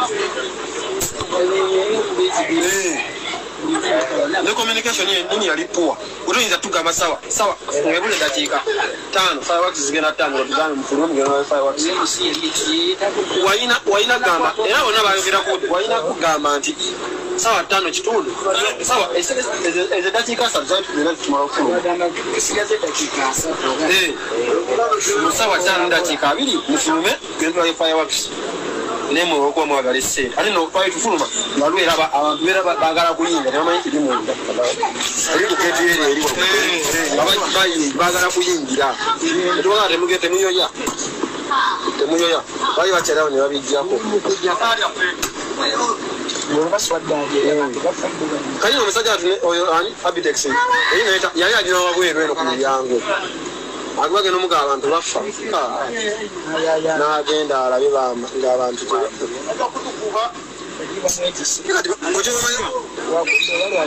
kalekekyomala balina omumoto agiramu bakka ndowooza mukitegedde bulungi nnyo amu ku baaliyo ba high witness botasobola ku TV kusobola kufuna ku TV abo bajjako amasimu gaabwe tewali kye basobola kwogera ku nsonga ezaaliwo ko Museveni kantekewo diversion y'abayimbi simanyi n'emiwendo gyabwe ntekewo ne Lukwago ne Kyaliwe abantu bangi baafa ekisinga okwewuunyisa nti ekifo ekyo tewaliwo fire brigade tewaliwo ambulance abantu abasinga obungi bw'abanga Buganda we yagenda ku 31st na government yali ku Freedom City nga tomulabangako gye gimu ku mirambo giri egitalabikako egiri 26 nchiddamu bobanga Buganda wo bwe yagenda ku 31st wa mwana wo mutabani otaddanga tofunanga mulambo jeje emirambo egyasooka ne gibuzibwawo ku support nga teri amayinji gyalaga kubange nambe confirming kusinga mu sources zange gyale emirambo 36 bano basomyeko 10 kati fun enough okumanya bana abasajja bani abasomera ebintu bino era otubagenda brains za monkey genda ku social media genda ku bwenyiwe ekitabo kyo osome ku pages zonna eza Uganda eza Mauli mulabe charge sheet ya Abitex emisango gye bamuvunanye mulimu amanyaga kanga basomere wano ku charge sheet naye nga abantu babadde 36 wali badde wadi count ovunanyirwa okwenyigira mu kubulajjaga bw'okufiirwa okufiisa okufa kw'abantu 36 wabula mu charge sheet bataddemu amanya 2 ulira kansoke mbasomere n'esooka nawe mu social media mulabe charge sheet ya Abitex gye bamuguddeko mu kooti basoma bati Abe Musinguzi alias Abitex and other at large. Who are other at large? Populator w'ekintu ekyo ye Museveni. Ne munne oyo sani oyo nanyini figo muga nanyini Freedom City. DPC wekato wali. Abazadde we bali. Baba wonsa we bali kati at large where. Temanyi sebala muwasula. Libagamba nti Abitex Musinguzi alias Abe Musinguzi alias Abitex and other at large on 31st December 2022 and on 1st January 2023 at Freedom City Mall, NAMAYANJA in Wakiso District in a manner so rash or negligent so as to endanger human lives caused death of Kibuka Daniel at the gate which cannot make over 200 people to move out easily or safely. Oyo Kibuka ani Daniel. Olupapula naluberako omuntu omulala. Mugenda kulaba unprofessional eri bantu baffe ne makoti. Endala egamba bweti. Particulars of offenses. Abe Musinguzi alias Abitex and the other at large. On 31st, the same statement. January 1st, 2023 at Freedom City Mall, NAMAYANJA in Wakiso District, in the manner of rash or negligent, so that to the danger of human life caused death of Nakatumba Margaret. Bebantu aba na ye statement feje tulina eri official bali abantu 36 ono bataddeko n'amanya g'abantu babiri beyaviriddeko okufa. Nenga eno statement wanti waliyo n'abantu abakyanoonyezebwa nga nanyini kifo ekyo DPC wekatwe abasirikale abalu n'abawuba ne manager n'abantu abali mu kivulu ekyo bakyabanoonya tebannabalaba kati n'oŋŋamba Abitex charge sheet yabadde ino mutekebwako nti okufirwa abantu kale nga mwagambe tibali 10 kuno kuliko abantu babiri abantu abala balaze rudo batali ku charge sheet ye. That is unprofessional. Ebintu mukola tembitegeera. Kitegeza Abitex nisi musibe bino mwata dokutezi kigumaza. In fact Abitex alina okuba talina musango. Era freedom state nakubera nsibe mu nsengo uyu freedom state nakubera nsibe nga nanyini ba musibye dda.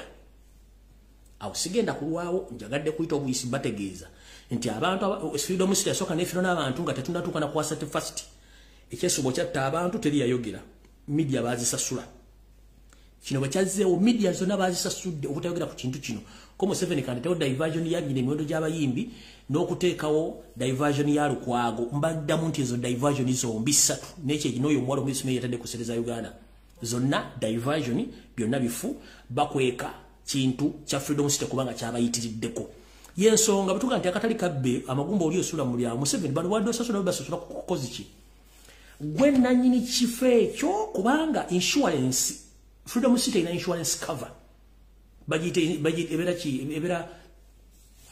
ebera mu safety y'abantu kubanga kiri kifo kisanyukirwamu lwaki wakutte sente mangu noziwayo gwe nanyini freedom yes tukimali gwe nanyini freedom city ne mu mateeka nanyini ekifo kye kino okulirira abantu nga freedom city nanyini kyo ne mali badde bayina okulirira abantu sente negwe tonamanya oli yafudde bafudde abantu bameka govudde ne ba minister mu wade million tanazihu muleke bituli ne muleta suspicious okunoonyereza mu mutima gy'abantu ono nga afudde mangu okuwa sente kikyasasulira engeri gye mutta abane musasula amabugo nenga go sasula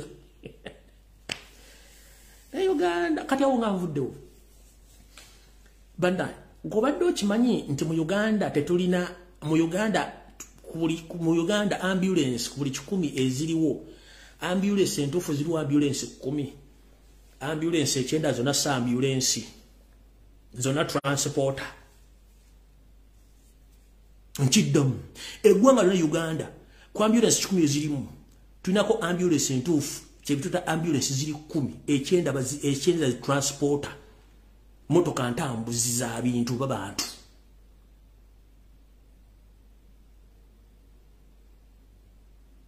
mubuza lwaki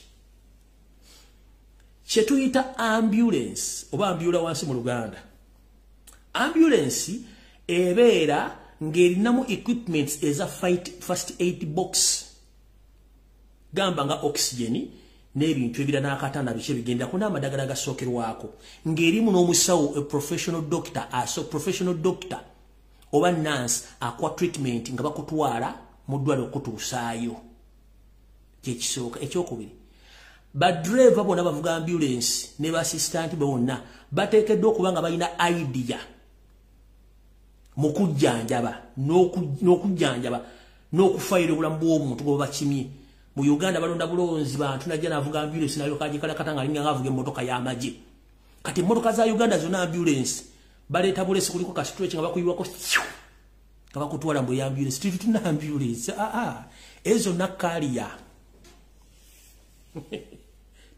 ambulance so nakaliya yeso barachi mwa bane bafuzi mwa bafuza nti naguza ambulance ezo babagulira kaliya oba transporter tibusi ambulance reason being kabere MP wanupo wa yenda ali mwaguza ambulance tasobola kusasula musawo tasobola kusasula bali ba medics ababera bavuga noli assistant oto basobola ne equipment eziri mu tasobola zigula zite bagula baguzi motoka bebatera mbu baguza ambulance no ezo sa ambulance ezo carriers yobakago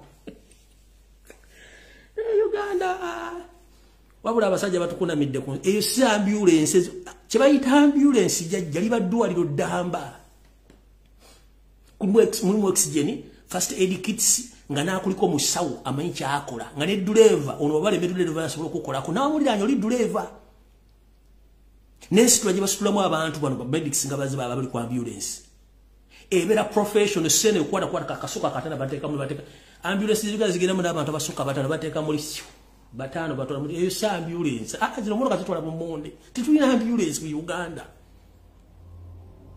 era nabano bonda bona sibe MP wanabagula tibagula bwanika okugamba ambulance bambula wansi balika kabigamba simeyo na lebo gundi kasasiro zo ambulance teri emo pia sobola kugula proper ambulance talijo kubanga tebasobola kusasula basawo tebasobola kusasula professional drivers tebaliyo tetuna ambulance tebakulimba ezo na transporters chobola bazitwala okuziika simanyo na agude kwa kusema mtu wala tewali ambulance zonna nfu teriyo mpya sobola kugula ambulance mu ambulance original sele zegula eri equipped buli kimu teri mpya sobola jigula ola government yetasobola zigula gendo simbe emulago wali obeka obe kiruddu bosanga ambulance esukka mu mutano jonku bempi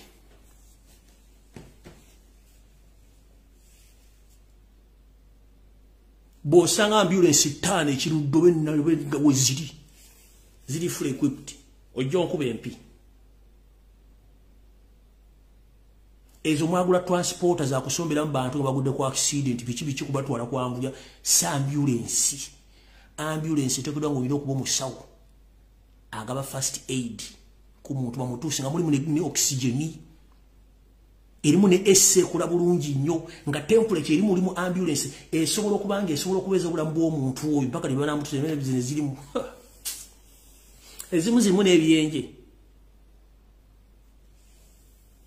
mwino okubera mu ekisena ngo omulwadde ali comfort ne babaletera ka situation buno mu kisero ky'omupiira nga babaletera ko sinasula ko mundu mu ambulance yawa ezo nasima bonna bagula zino zi transport zitwala zina kutwala abantu tetulina ambulance mu Uganda bwe ziba ziri kichumu ambulance zina mu 10 ekyenda kyonna si ambulance ne buli omo ona le bongu bya guza ambulance kasasiro si ambulance zibagula transport ba carriers achiwaka nyagendo jikepere gomanye be ambulance bwe gulanga eri full equipped ojombulire awo mvuddewo ngenze ku nsonga endala wamma sagala barisa kati tugenze wano mu reality show mwenna nzize njogera program z'abanyarwanda occupying Uganda in every area in the way possible okutujulunga tufuko olusuju bo batwale ensinga muloza bya kuseka nzize mbyogera bagala mbuye tayagala banje no nze sira bwe sagala byomwagala naye eni wiki mana wamu eni uchiwe kati musoka mulira akalanka noko kakanira ndio kemba twale full circuit ku information yituna amali buli omunga ategedde kye kitufe kiri mbine bintu nza kasina soma kalanka kasokenza nyeka video kwa nakabazanyidde jo mukawulye bulungi nnyo tulyoka tugende maso kumwakalabe bulungi nnyo Town Council chechimu ku bibuga ebisangibwa ku luguudo olugatta Kampala ku Masaka era nga lukozesebwa n'abava mu mawanga amalala nga Burundi, Rwanda ne Tanzania.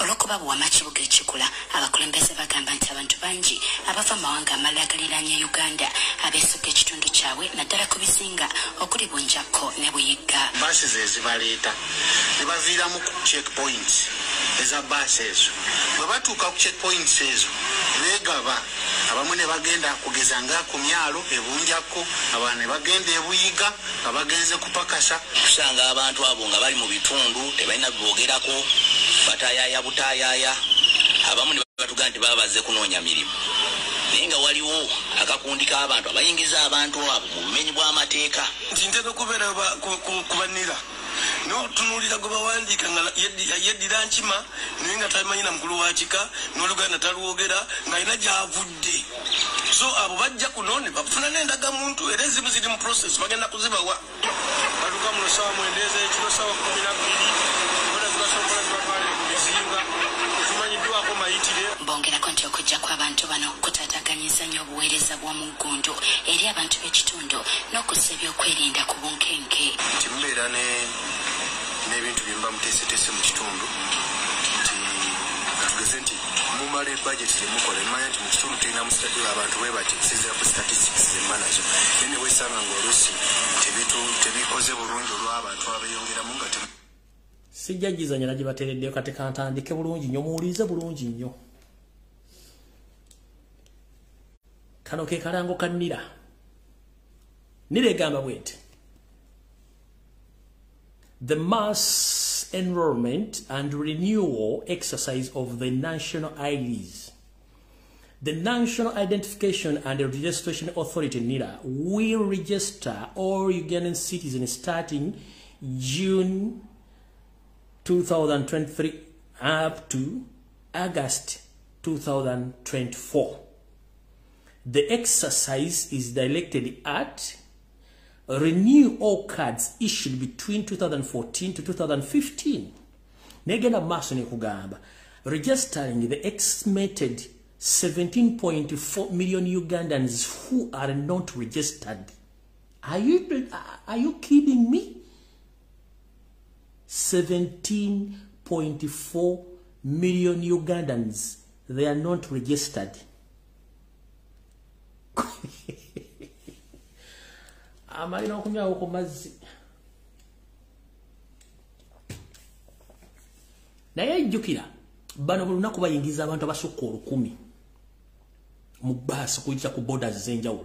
Kati njira kuba NIRA omukulu agikulembera mukyala Munyarwanda n'abagikulamu bonna Abanyarwanda bawandika Abanyarwanda bannaabwe. Kati yata kuŋŋamba since 2014 up to 2015 nga kale mugenda kuwandika starting June 3rd mugenda tandika kuwandika mu June mpaka next year 2024 mu August. Mwagala tugamba nti almost a half population of Uganda, they are not registered as Ugandans that have a national identification card. Really? Mbuza bubuza.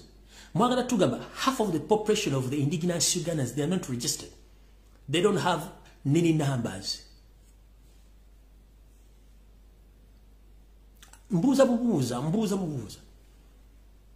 Mwagala tugamba the half of the population of Uganda tebalina NINI numbers, tebali registered. Kubanga 17 Uganda na million zilimu million nga 45 kata 45 bojjako linda kuwa na mbalo okulaba.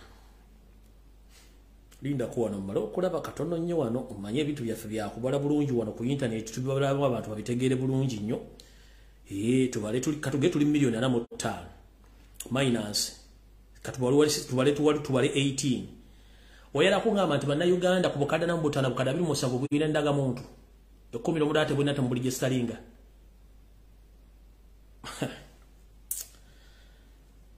Tuyine ekizibu kale tugende masa usigenda kulwa wakati wane wave ekizibu.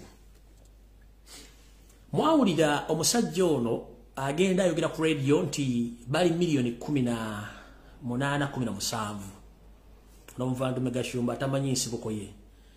Yakyogera kuva mu bbanga nganywedde kwete wali asuze mulungi. Kino kyayogera buli kimu kiri well written and documented bibakola babimanyi.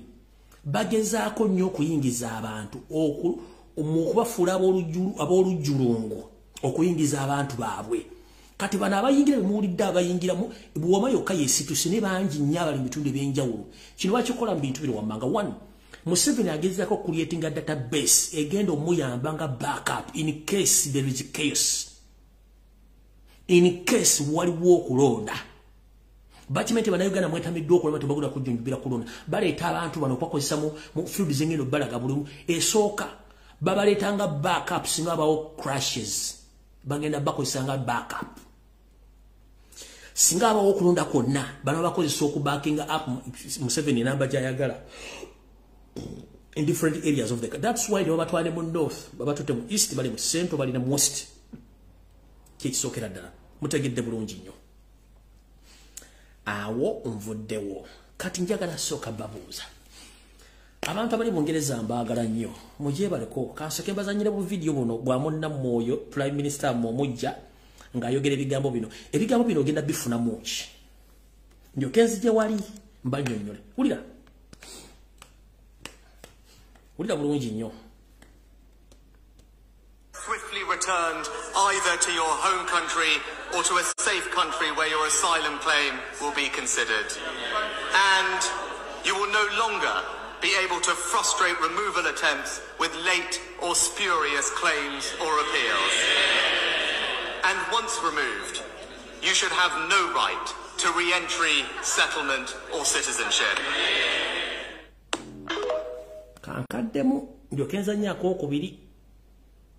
Swiftly returned either to your home country country or to a safe country where your asylum claim will be considered. And you will no longer be able to frustrate removal attempts with late or spurious claims or appeals. And once removed, you should have no right to re-entry, settlement or citizenship. Mr. Speaker, I said enough is enough, and I mean it. And that means I am prepared to do what must be done. So early next year, we will introduce new legislation to make unambiguously clear that if you enter the UK illegally, you should not be able to remain here.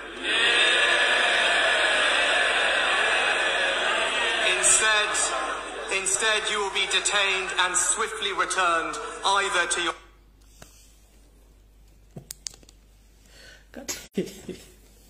Omanyi lwaki nseka endiga zitudde mu parliament zonna endiga enjoga zonna endiga zitudde kubanga zimanyi mission.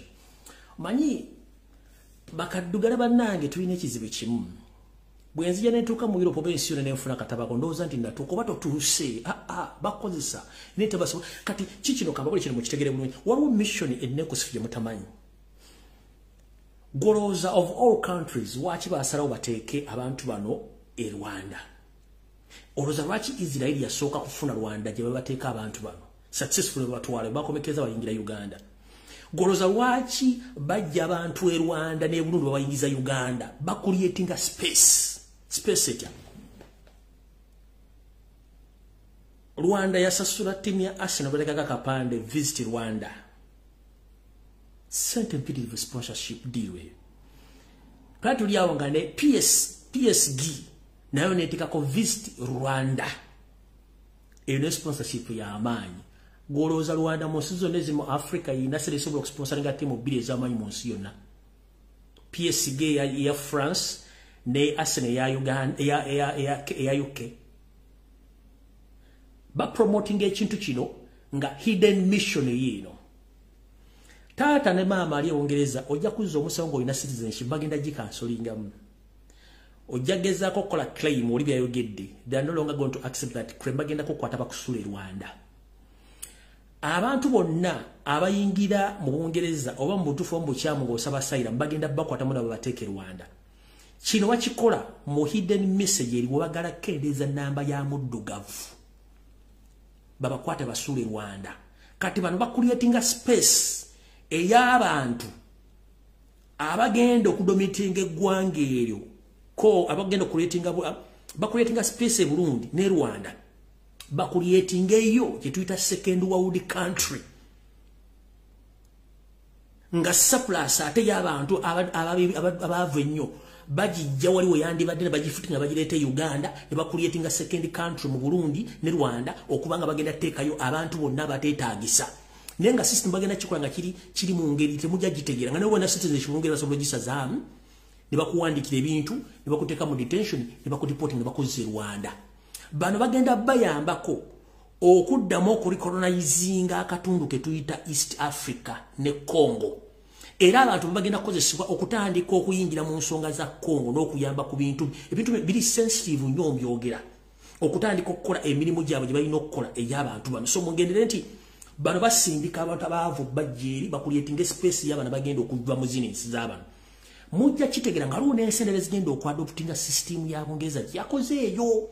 Kati badira abantu bane babajjeeri n'abayingiza mu Uganda ne bakuliyetinga space y'abale bagenda okujja.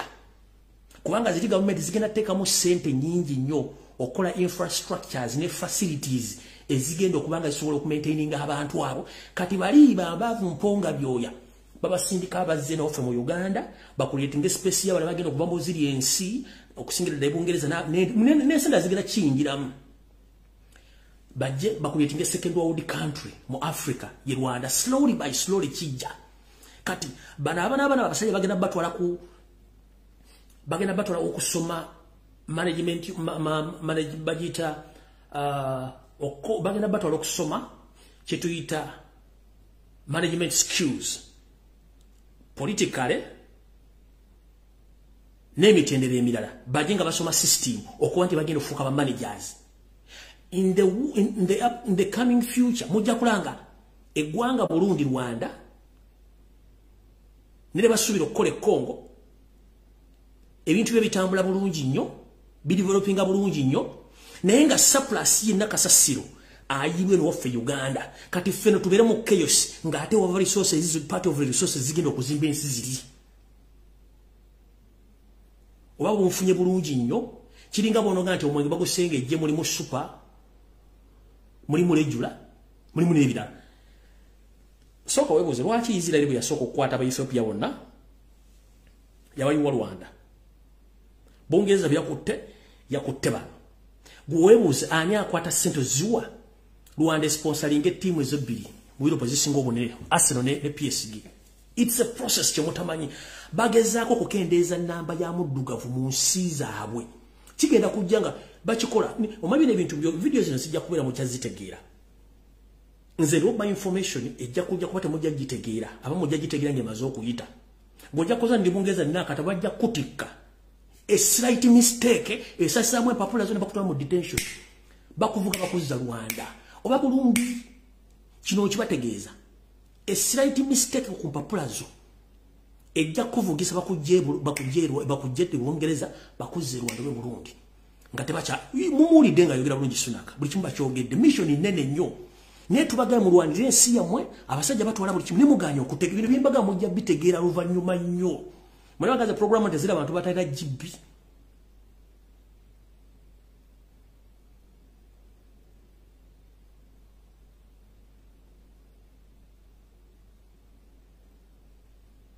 tezira abantu batayira GB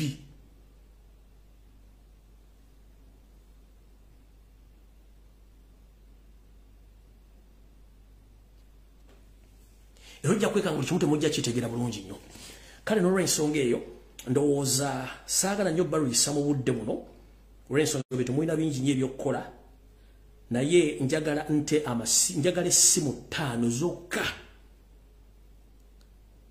essimu 5 zokka strictly then bwe najja ku Sunday egenda kubeera open discussion buli mwajja kuteesa kyayagala kati ngenda kuteesa essimu 5 zokka buli muntu osobola okubanga oyogera ensonga zo nkuwa obudde oyogere tugende maaso essimu yiyo strict WhatsApp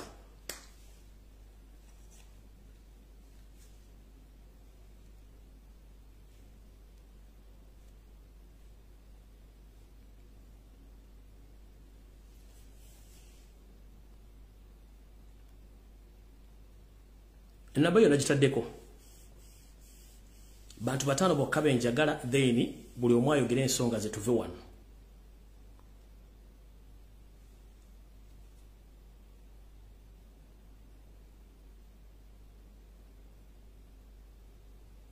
njala bantu batano bokka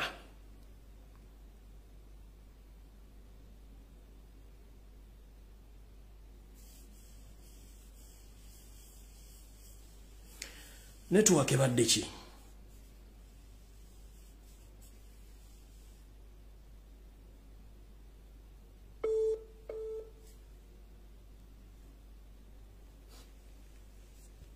Sebo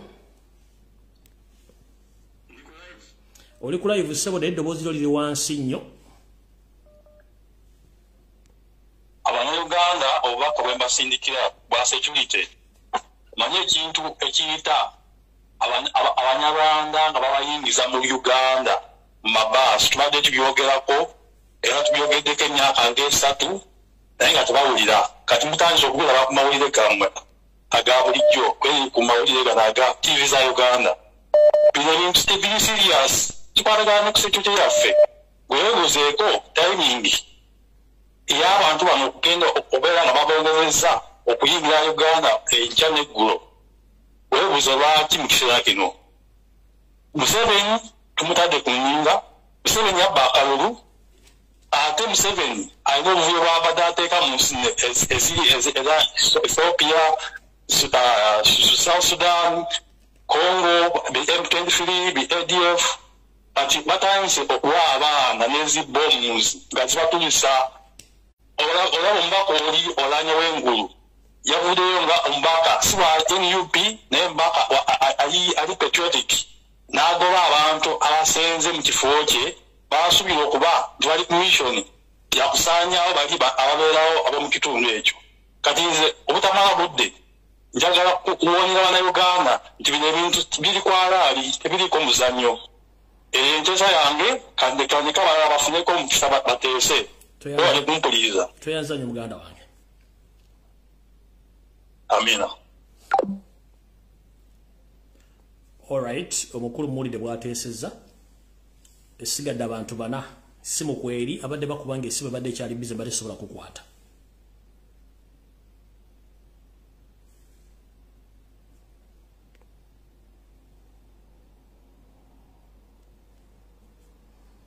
bw'oba okubanga tolina network please.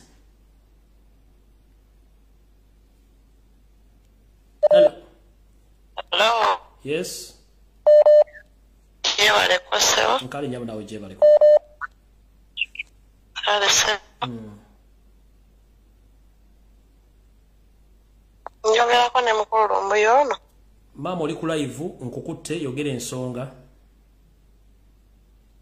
Jebale kose bale kutuweereza ensonga yange eri. Enyaba. Ensonga yange eri nti Teacher Lumbuye. Fika bannannyini nsi twagivaako tugiviiriddeko ddala. Bannannyini nsi tugiviiriddeko ddala olw'ensonga tugirekedde bantu bagwira fe bennyini twetya n'osanga omukyalo olina abaana bo batulugunya tolina kyolya naye ne bagamba bonnange situkiramu n'ogaana okusituka. Ompulira Teacher? Nkuwulira n'ensi ekuwulira.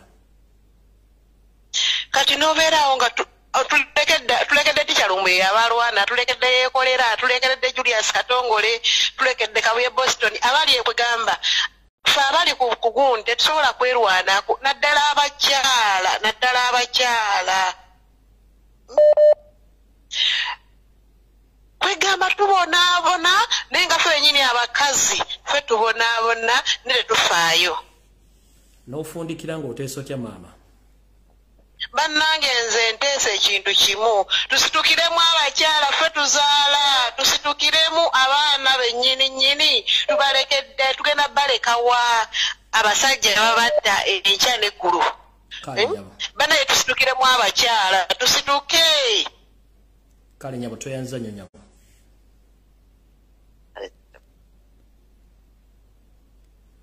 Hello.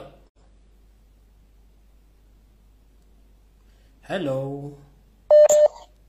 Hello, Teacher Lumbuye ogamba otya so? Nyabo lyotya nyabo. Ndi bulungi nze mukyayi gwa Bobby. Nyabo. Teacher Lumbuye tusiibya nnyo empeerezaayo. Nyabo. Kakati Teacher Lumbuye nze ekisookera ddala tuli mu mwaka mupya. Nyabo. Naye Museveni tumulomaasinze nnyo ekimala. Naye bwe tuteegyemu kino kugamba mbuno bwe tutakuume Teacher Lumbuye ayogera oba tukuume pulezidenti awe ekiddako tugenda sigala nga tutulugunyizibwa. Nze kyensaba nti buli omu bwe tuwulira nti no mu Central basituse ab'ejjinja basituke buli wamu tubeere nga tusituka akasajja tukasobola oba ate Uganda yakangamu ko bukanzi wano konna ne kakankana ne kasindika amagye mu Central biki. Amina n'ofundikira ng'oteesa otya? Nfundikira nga nteesa nti Abannayuganda ffenna tusituke buli omu akwate kyakwata emmundu zokka si ze zisobola okuggyako Museveni n'emiggo gisobola n'amayinja. Kale nyabo toyanzanya nyabo. Kale sebo. Hello. Hello, Teacher. Jebaleko Teacher. Kale sebo nawe jebaleko. Kale sebo. Ati nze obulumi bwe nnina okuteesa okwange. Nyongera okugamba bannange tuzuukuse bannayuganda kyannaku nnyo okulaba nga abagwira batwala ensi yaffe naye nga tulaba. Ekisinga okunnumira ddala. Batta bannaffe abantu bawano okutandikira ddala ku basajja abo bampuuga n'abantu ab'obuvunaanyizibwa bwe tulaba abasibye amataayi okulya mu nsi yaabwe olukwe. Ekikyatubonyaabonya wano mu Uganda oba mu Africa butamanya nkwe bunnanfuusi n'emitima emiyala egijjudde abantu abo ate ab'obuvunaanyizibwa abaana abayiyeewo omubiri tebalina bawejjere naye nosanga abasajja abo ddala basaanyawo Buganda bampuuga abasajja Abaganda baswaziza nnyo Buganda nze ekyo ekintu kibeera kinnuma emisana n'ekiro. Kimu kyakubiri sebo n'ekirala eruweero wano abasajja ba poliisi bubonyaabonya nnyo abantu batta abantu mu nkukutu babba abantu Abanyarwanda bazibye ettaka wano eruweero wonna paka Nakaseke naye abantu baffe tweyanziza nnyo omulimu gw'okola okubaweereza naye tebawulira abantu baffe tunakola tutyo bazuukusa tetubeera kuzitwita gwe pato Uganda n'alabula King Asadi naye munaye ate abantu bano ne bavuma buvumi ne baggwamu olw'obusente obutaliimu nsa Museveni gw'abawa. Kati n'olw'ensonga eyo tica nyongera okuzaabula nnyo bannayu. Hello. Hello. Kulamusiza nyabo. Mwami Lumbuye. Wanje nyabo. Nze mbadde njagala kwogerako ku mpewo naye ate mpulira kuliko omulala ayogera. Oli gwe kennyini maama gwaliko. Ssebo gyebaliko. Kale nyabo nawe gyebaliko. Nze nsinzidde Boston, Massachusetts. Nkubye kula abantu be Boston. Enyabo. America yonna akasajja bakayita Francis Nkuusa oba wakawuliddeko. Kana akampi akalinga toyi egula kana akampi akalinga kufula egula toyi. Aha kaliwo ozi project sawa zino kageze kola mbaga. Fafulumye bakayine Toyota oyo mugana wa Museveni. Kasajja kabi wali buli akalabako mu Kaboole. Kabade popular nnyo mu community naye kafuuse kantu kankwe buli akalabako America yonna kabera Boston naye nga katambula mu community yonna kati bakawadde ssente empitirivu kagene mu America buli mu state yonna gye mukalabako California, Minnesota wa mukakubire n'enduulu bamusobola kasajja ka mutawaana nnyo mukalabi Francis Nkuusa. Okay. Langa nja kuweza kifaananyi kye okamulise buli wamu buli akalabako kuba ku mutwe kasajja ka mutawaana nnyo. Kale sindike ekifaananyi mu inbox muteekeyo nga sinneebaka. Kale sebo weebale nnyo okuweereza tusiima nnyo by'okola. Kale mabandirewo nabo mu America. Amiina. Kale. Hello. Nze bampita Edgar ekizibu kyenna kiri ekizibu kimu nve namayingo naye waliwo ekigenda mu maaso mu namayingo muno waliwo bano bakundi ba crime preventions be bateekawo mu districts batufukidde ekizibu kati bali bekoza I think I can use English kubanga Luganda simanyi. You can use any language which you are comfortable with. So these guys who were put on the guys who were put to act as the crime preventers, they are the ones who are now stimulating all what is happening right now. The way you're seeing our boys and girls being dumped, being caught up when they are at night, when they have gone to do other issues at night. I've received some reports from my place there in Amaingo that they are just abducting some young men and women there who are supporting who are supporting Noob. So I don't know what's the problem, but Nanjagade just kutegezeeko abantu bamategeere. Kale tuyanza nyo sawa.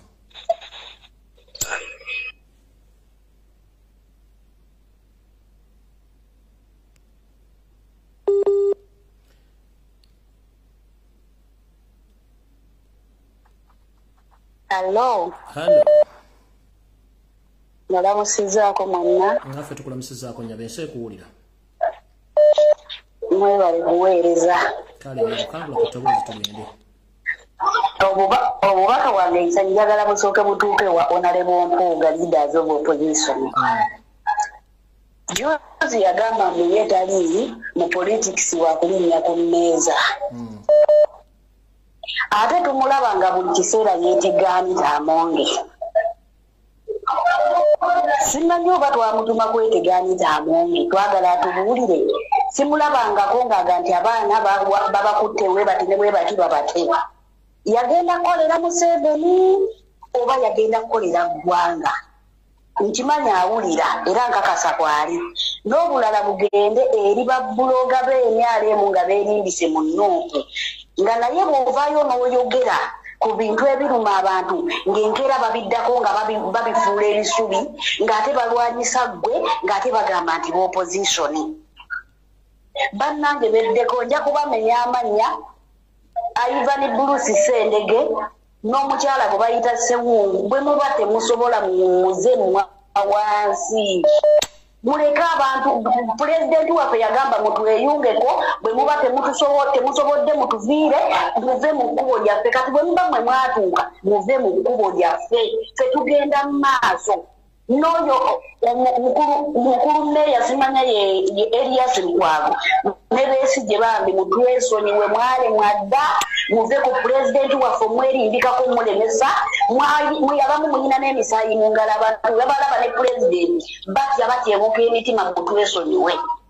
Gugenda gwona kumanya mmeeya Lukwago oba usali musale omugenzi wamusisinkanye Magombe muwajja kuwadde ssente mutwesonyiwe mutumalaako mirembe. Era otata mbebaza mwebale nnyo mwebalire ddala otuweereza ffe tusiima tugenda mu maaso tetukyadda mabega Museveni ne bw'okola otya tugenda kubeera mu Uganda. Ate buli muntu yenna olabye omunalwanda omugwira ng'akusibuwanirako jaye ejjambi yajjayo omuggo kola ekyokukwata ekyokulwanyisa kyonna weerwaneko. Mukama abawo omukisa.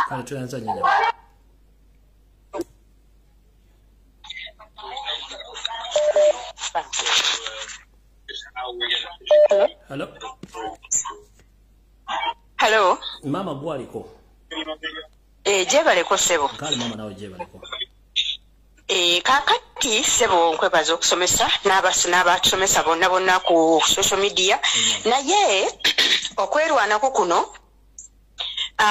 tulina obuzibu nti information tulina bridge oba olutindo wakati waffe aba ku social media n'abantu ba wansi. Kyovola bambi abantu abamu ensonga tebatuukako. Kaakati tulina okulwana nnyo ng'abalwanizi b'eddembe okulaba nti tumogola olutindo olwakwita ku lumogola olutindo tulumogole nti tukosa amagezi okulaba nti information yene eva waggulu etuuka wansi ku bantu ba wansi basobole okumanya engeri y'okwerwana. Kyovola abantu wansi bambi tebalina kumanya bino betwogera ne waggulu bikoma eno waffe waggulu wakati awaliwo olutindo wakati waffe n'abantu b'okugurawundi. Nze kyeŋŋamba n'abalwanizi b'eddembe ffena tusala amagezi gonna okulaba nti tukola olutindo olwo tulugatta okulaba nti abantu bawansi bafuna information tusobola okwerwanako tugoba olunabe. Irene Davies wane UK.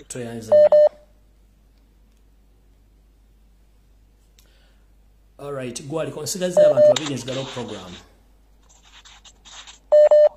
Hello. Sebo kwoli. Nsanyusa okuwuliza mwami Lumbuye njagala kuwa just ka information katono nnyo zijja kwogera mannya gange n'eddoboozi lyange njali kyusa. Abaana abali mu Sibaga South Sudan naddala abali mu Juba aba wakalipo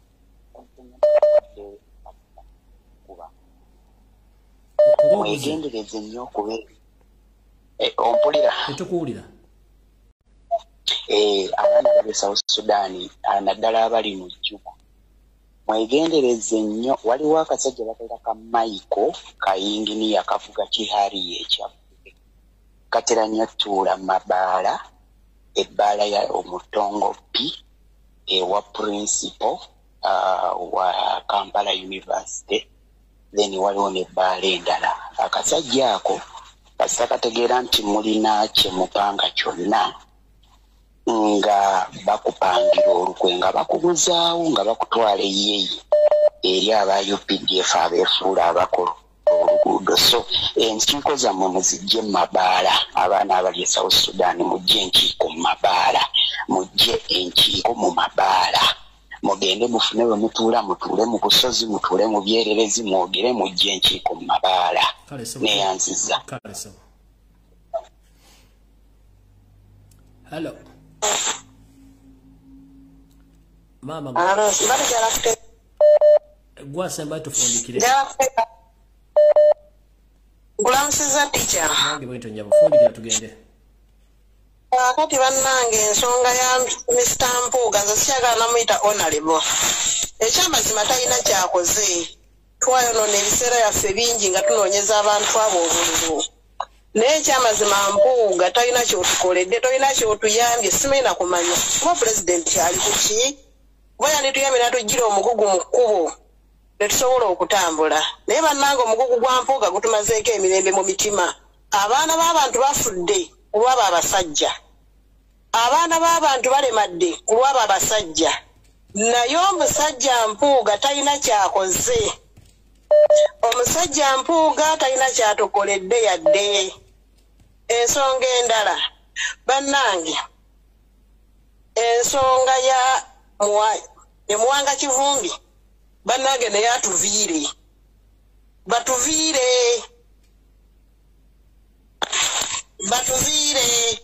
abasajja abo banna-DP abamu batuviire. Talina lwaligamba nti kakomaninga ababaka, talina lwaligamba nti kanzire wansi, lw'omulabako abagenze gawo pikipiki kulaakulanya linnya ne liri alowoozaako. Kale nyabo toyanze. Banenze tuviire. Toyanze. Kale nyabo.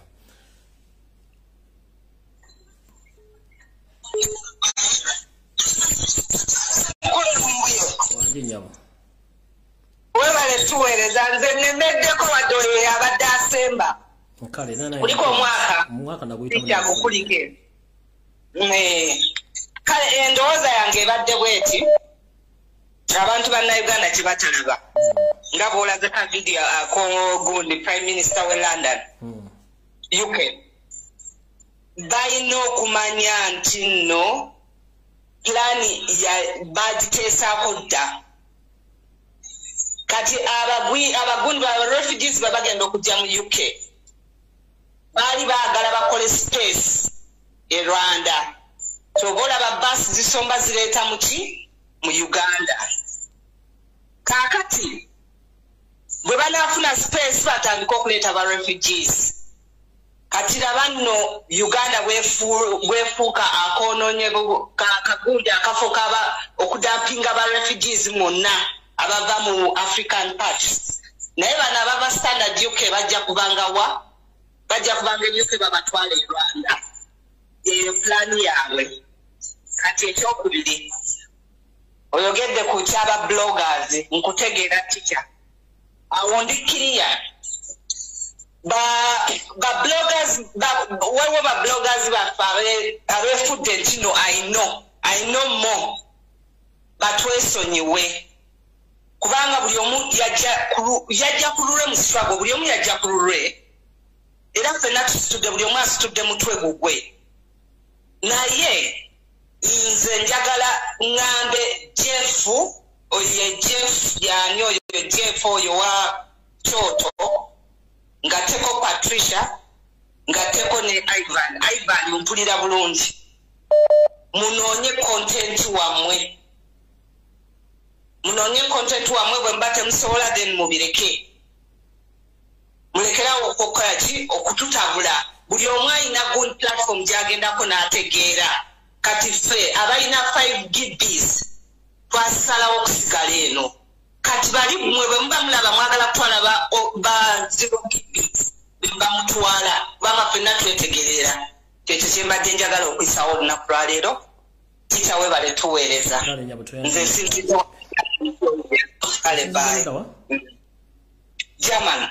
Kale mukama akonkomere. Nawe bwotyo akuume. Bannange sisobola kusukka wano okujjako bagamba mukama bankuumire atakuumira mpeera byonna bimuwulidde bigambo ebyo abyesogedde nga nze bigambo byabawuliriza abalina endowooza yaabwe era ebyogedde bibakakatako nga bo ebyange mbyogedde njala kubeera muggufu nnyo byonna bimuwulidde bigambo bannayuganda abaagala enkyukakyuka bukulu waabwe so mwebale kuwuliriza mukama bankuumire atakuumira mpeera tujja kusinkana ku Sande ngenda nkiggulawo nga tutandika omwaka omupya ow'endowooza ku nsonga za Buganda zonna. Nchiddamu ku Sande egenda kubeera open discussion ku nsonga za Uganda. Nzigula omwaka buli omu ng'asobola okwogera ensonga ze nga bw'aziraba then tutandika omwaka officially tugutandika ku Sande nga buli omu akuba essimu ku Sande oyogere ensonga zo nga bw'oziwulidde ku nsonga za Buganda zonna n'ensonga ezikwatagana ku Ssaabasajja Kabaka ku Sande. Nze ngenda bbawa eddiyo buli mwayo gere ensonga ze aziguse bulungi ku Sunday strictly sigenda kubawa information yonna egenda kubera open discussion ku nsonga za Kabaka no Kabaka Buganda jemana gatia kebo mwenengera galbana open discussion yamwe ku Sunday strictly sigenda kubawa information yonna kiddamu ku Sunday jero bebaza abadde ko lwali mu 2010 ampera onako lungi mwera